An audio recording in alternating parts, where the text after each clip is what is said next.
Namaskar, I'm Dr. Pankhuri Gautam from Cocoon Hospital. I'm working as a senior consultant here. So if we talk about uterine fibroids are basically growths which are non-cancerous and which are arising from the uterus, and they are classified further based on their locations.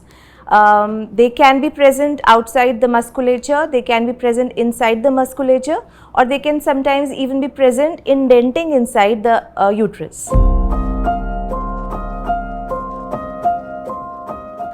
Uterine fibroids, if we talk about the symptoms, how do the patient come to us or when do the patient present to us, it is very important to note that majority of the women might have a uterine fibroid without them being symptomatic about it, which means that they harbor a fibroid in their body but they are not aware that they are having a fibroid. And this is essentially a very common thing to have a uterine fibroid, because out of 100 women, if we do a regular scan or a regular checkup, 40 to 50 women might have a fibroid which is asymptomatic, which is not causing them any trouble. But now if we talk about the symptoms that a fibroid might cause, a fibroid most commonly causes a pressure symptom which presents as pain in the lower abdomen or pressure while urination or frequent urination. The patient has urge to frequently urinate or might even have frequent urinary tract infection. The other major condition in which patient presents to us with the uterine fibroid is of course abnormal uterine bleeding or a heavy menstrual bleeding or sometimes even painful menstrual bleeding. Apart from these conditions, fibroids are also responsible for majority of the cases. Apart from the symptoms which I recently told, they also might present in cases of infertility, and they might also cause a lump or a feeling of lump palpable through the abdomen.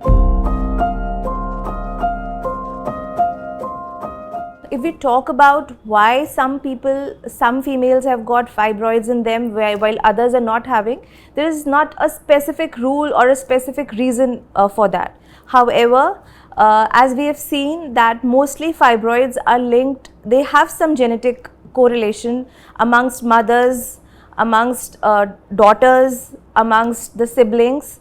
If there is a tendency of having fibroids in your mothers, in your siblings, in your sisters, then definitely you are also a high risk person to have a fibroid. The other factors which might affect having a fibroid in your body is lack of exercise, sedentary lifestyle, lack of nutritious food and lack of good exercise especially during your reproductive years.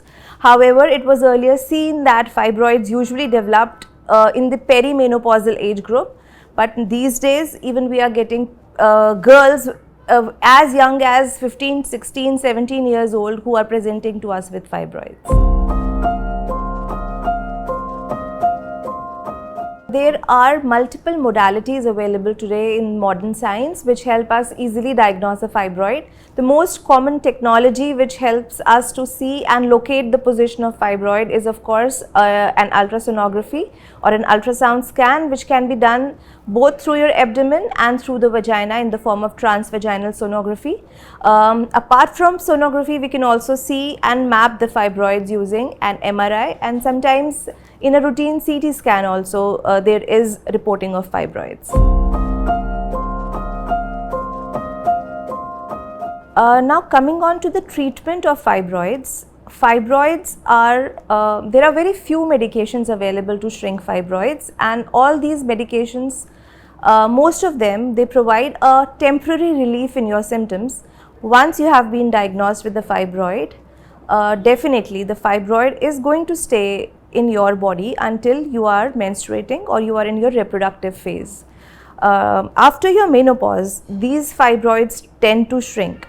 So if someone has had a routine abdominal scan during which she has been diagnosed with a fibroid, but she is not having any symptom and she is not a candidate for any surgery, then she can wait till her menses are over or she has had a menopause, because post that fibroids do shrink in their size.